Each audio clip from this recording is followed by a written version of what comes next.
Howdy y'all and welcome back to the channel. The day has finally come. We have gotten the announcement of our new Fantastic Four. This is probably one of the most anticipated superhero projects of recent years. It's something that Kevin Feige over at Marvel has been really pushing over the last several years. This was a huge topic whenever Disney acquired Fox, and now we finally have some materialization. We know who's going to be in the cast. And the image to my left has shown us sort of the direction they're taking the Fantastic Four. Before I get started with some of my key takeaways, don't forget to subscribe if you like this and you want to see more. It really helps the channel grow and I really appreciate it. Okay, with all that being said, let's get into some aspects of this image that really stand out to me. First and foremost, it looks like this movie, at least in part, is going to take place during the 60s. A lot of people have pointed out that the Time magazine that Ben Grimm is holding here is one with Lyndon B. Johnson on the cover that was released in 1963. And overall, the general look of it does look like something out of the 60s. I can also tell from this image that this is definitely from the creator of WandaVision, or at least the showrunner, I believe.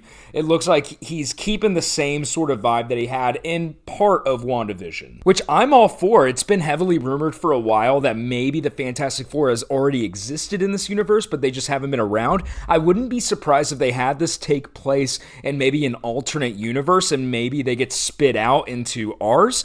It is a bit of a plot hole if they did exist in the past and just no one's ever brought them up. I think doing this in part in the 60s also leaves open the door of perhaps a de-aged Michael Douglas playing Ant-Man again, because they've already shown archived footage of him being the OG Ant-Man. It would make sense if maybe he knew the Fantastic Four before they disappeared, assuming they do disappear. So who knows, maybe this is in another universe, maybe they get shrunk down into the quantum realm. I'm hoping that after Ant-Man and the Wasp Quantumania, they kind of steer away from that, or maybe something else that I'm not even thinking of right now. Either way, I'm excited to see Marvel give us a true period piece back to the 60s. Okay, with that in mind, let's talk about the cast here. First and foremost, Pedro Pascal. Fantastic casting. This guy feels like he is on top of the world right now. Of course, he's the lead in The Last of Us. He's getting nominated for a ton of awards for that, but he's been slowly and steadily picking up a ton of projects over the years. He was in Wonder Woman 1984,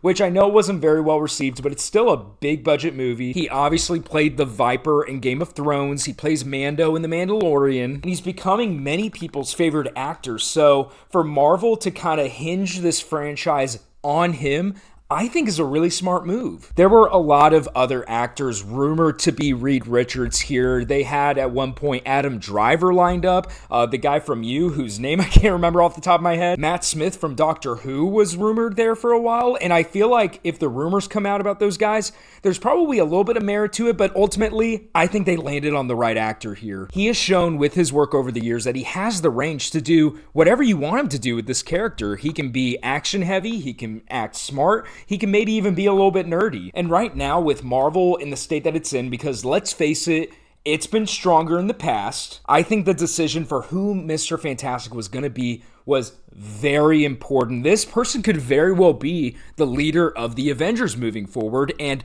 I think Pedro Pascal is the right guy for the job. Next up, let's talk about who's playing Sue Storm / the Invisible Woman, Vanessa Kirby. Now, on the surface, you may see that name and be like, I've never heard of this person before, but trust me, you have seen her. Vanessa has made a habit of being in big budget franchises as a supporting character over the years.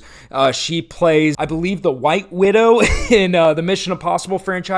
She's also been in Fast and Furious in the past, and she was just in Napoleon, and she was probably the best performance in Napoleon. She definitely caught my attention anytime she was on screen. So she's shown that she can handle being in a big budget franchise, and she can be a good part of an overall bad movie, which is what you want out of a performer. Obviously, you don't want the movie to be bad, but if she can stand out in a movie that's otherwise not being very well received, that says a lot about her as a performer. She does have some minor experience in action in those franchises, so I'm curious to see what she does here.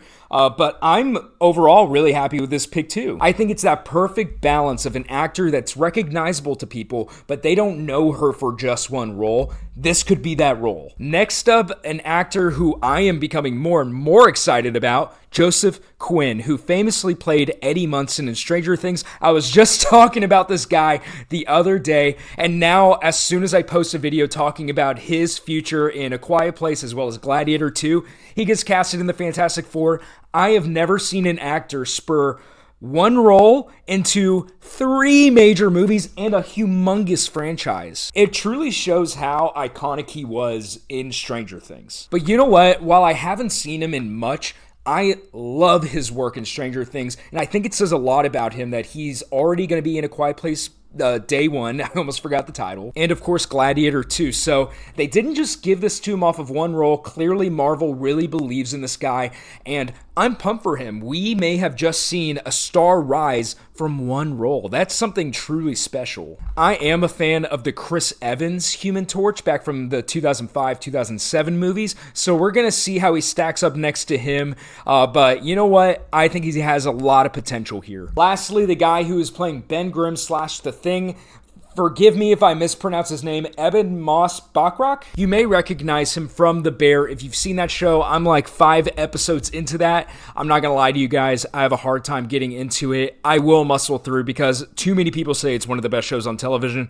I will muscle through and watch the rest of it. But you know what? On the surface, I have not seen much of him aside from those 5 episodes of The Bear that I've watched, but he does have the right look for Ben Grimm, I'll say. I know 99% of the time he'll probably be playing the Thing, but he does already look a little rough around the edges. Apparently he's going to be an astronaut judging by the image, because that little portrait in the background that you see there, that is Ebon Moss-Bachrach as a astronaut, so we are to assume that the Thing was an astronaut before he got transformed. So like I said, he has the right look for Ben Grimm in my opinion, so we'll see if he can bring across the fact that he is also a smart scientist, because that's something that I don't think the 2015 movie did very well. The Ben Grimm in that film was just kind of like the muscle guy, which I understand that's an element of his character, but it needs to make sense that he's hanging out with all of these really smart scientists. I mean, Reed Richards is supposed to be the smartest man alive. He wouldn't just hang out with someone who's dumb as a pile of rocks. God, that was so bad. I apologize. But anyway, those are my initial thoughts on the Fantastic Four casting announcement. I'm very excited. What do you think? Do you like the casting here? Would you have casted someone else in these roles? Leave me a comment down below. Don't forget to like this video and subscribe for more if you aren't already. Bye, guys.